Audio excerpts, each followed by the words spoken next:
If I ask you to name the last winner of the X Factor or American Idol, could you do it? For the last 2 decades, talent shows have conquered television across the globe. The Got Talent franchise has resulted in 60 different countries hosting their own versions, and shows like American Idol and the X Factor were responsible for birthing some of the most famous pop stars of the 21st century. But today, many of these shows have been cancelled, and the ones that haven't been cancelled are pulling in viewership figures tens of millions below their peak. In the late 90s and early 2000s, reality TV was only just starting to explode. Shows like Survivor and Big Brother proved that millions of people would tune in just to watch normal people compete under pressure. But when it came to music, TV didn't really have a format that worked. Yeah, there were game shows with karaoke style performances and a few one-off specials, but nothing that could consistently create stars. The music industry was still dominated by record labels and radio, and if you wanted to make it big, you needed a record deal, not a TV appearance. Then, in 2001, the UK tested something new, Pop Idol. The idea was simple: ordinary people audition in front of a panel of judges, the public votes by phone, and the winner gets a record deal. It was the first time viewers at home had real power in deciding who became famous, and it worked so well that it was replicated in America almost immediately. In 2002, American Idol premiered, and Kelly Clarkson, the first winner, went from waitress to superstar in less than a year.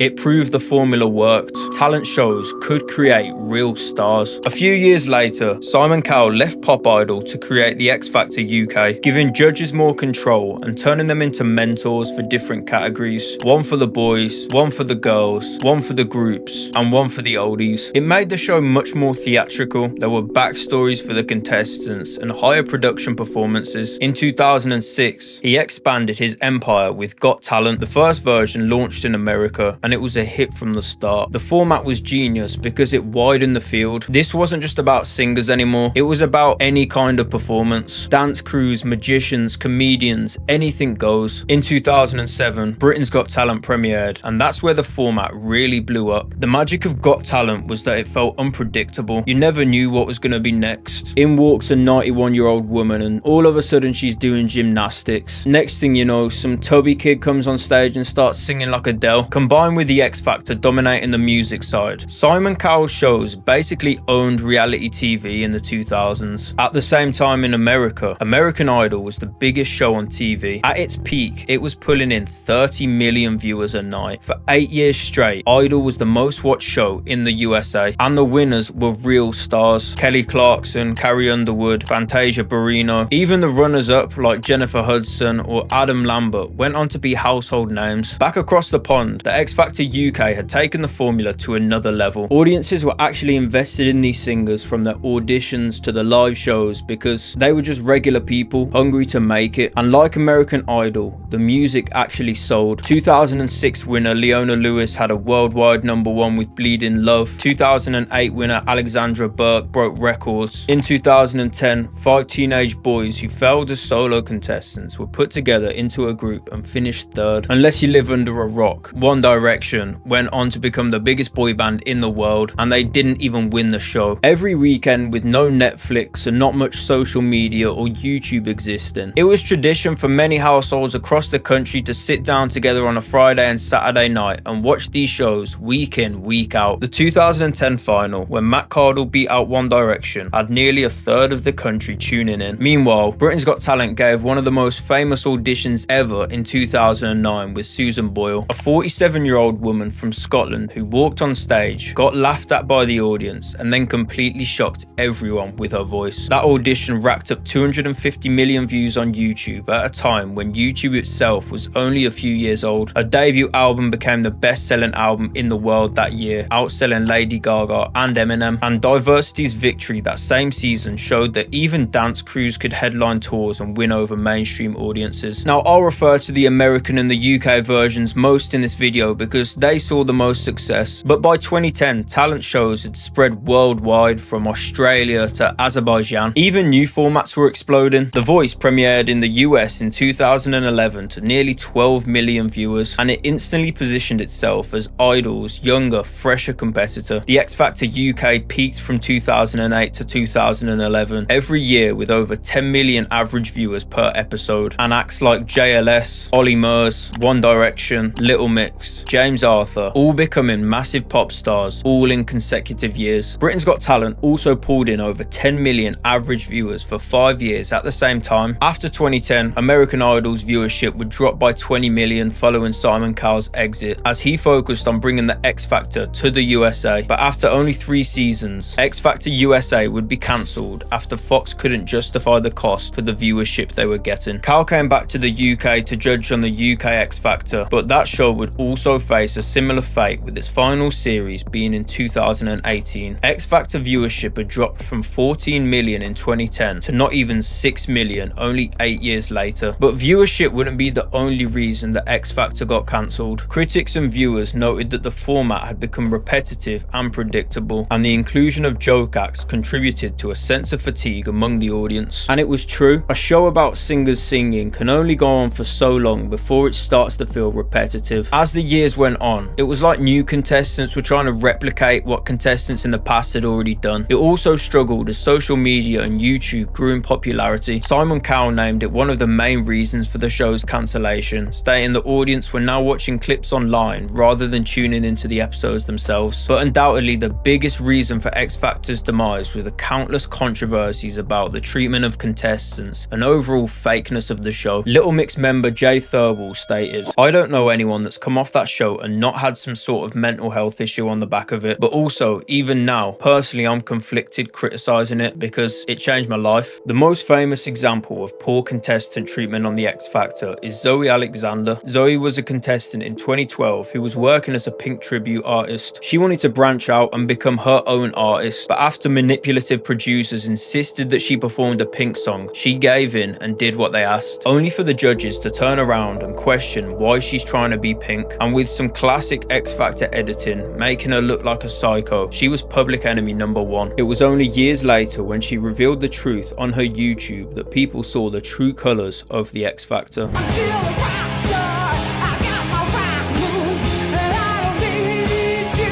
I actually quite liked your image when you came out, and then when you told me about Pink, I realised, okay, you based it on Pink. This is what I didn't base it on Pink. Oh, you didn't? No, I'm trying to get away from the Pink thing. Sorry, it's a no for now.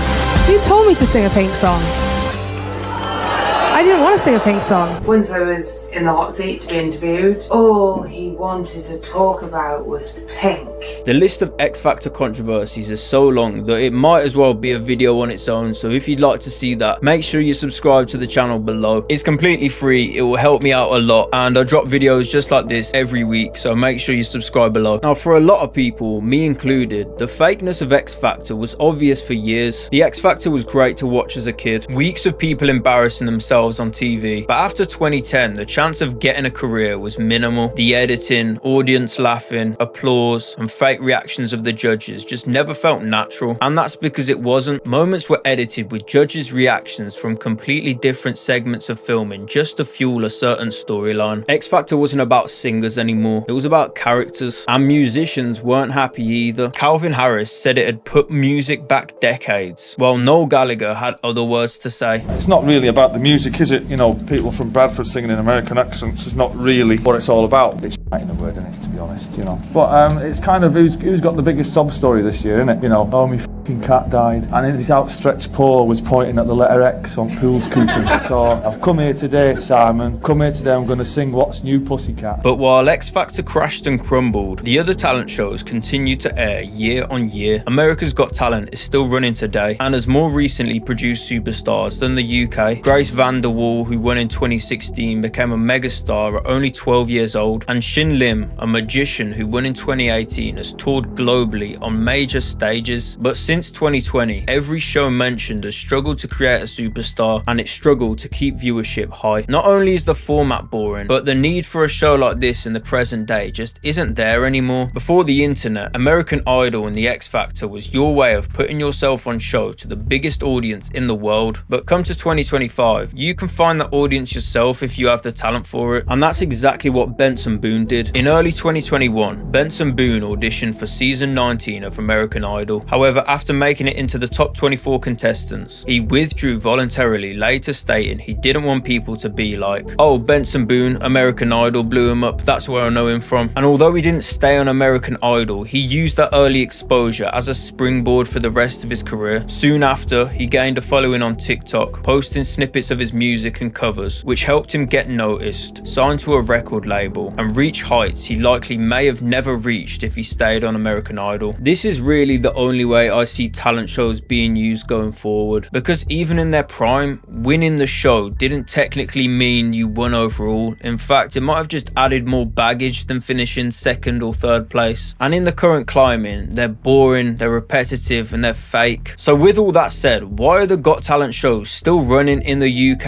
and America? The Got Talent shows have a huge advantage: variety. They're not just about singers. They can feature any act, and that unpredictability keeps things fresh. You never know what's going to happen when someone walks on stage. And because the show is built around spectacle, the bar for success is lower. A winner doesn't need to be a chart-topping musician. All they need to do is put on a good show. Another key difference is that the Got Talent shows are family entertainment, whereas X Factor was more music industry entertainment. Families could watch a dance group or magician together on Got Talent, while X Factor relied on people emotionally investing in one contestant's journey to pop stardom. As soon as viewers stopped believing those contestants could succeed outside the show, the magic of the show was gone. I'm not much a fan of the Got Talent series myself anymore, but I can still see a place for them on TV, where hopefully families with young kids can try and relive that experience that I had when I was a kid, with all the family sat in the living room all watching one show together, rather than being trapped in different rooms all across the house, all watching their own individual screens. Because the newer generations do miss out on this family time, and the shows are trying to target this younger audience too. Britain's Got Talent revealed YouTuber KSI as a guest judge in 2025, and in 2026 he will be a permanent judge on the show. Both the US and UK shows currently average between 5 to 6 million viewers an episode. Respectable numbers given the current climate of streaming websites and YouTube, and enough for TV networks to keep them on air. But again, when was the last time a winner broke out into the mainstream culture? In the late 2000s, these shows ran the culture of the country. You'd talk about the auditions at work or school, and they dominated the news. Now, it's just another option on TV for the people who still watch it, and part of its fragmentation. The media is spread thin now. Everyone has their own feeds, watching completely different content across a range of sites and networks, or keeping themselves busy in other ways. At the peak of these shows, you couldn't just hop onto Netflix to watch what you really felt like watching, so instead, you'd watch a talent show. So while Got Talent, The Voice, American Idol, and so on might keep their place as light family entertainment, they'll never be the cultural powerhouse that they once were, and they'll never produce superstars like they once did. The era of TV talent shows shaping the mainstream is over, and there is nothing that can bring that back.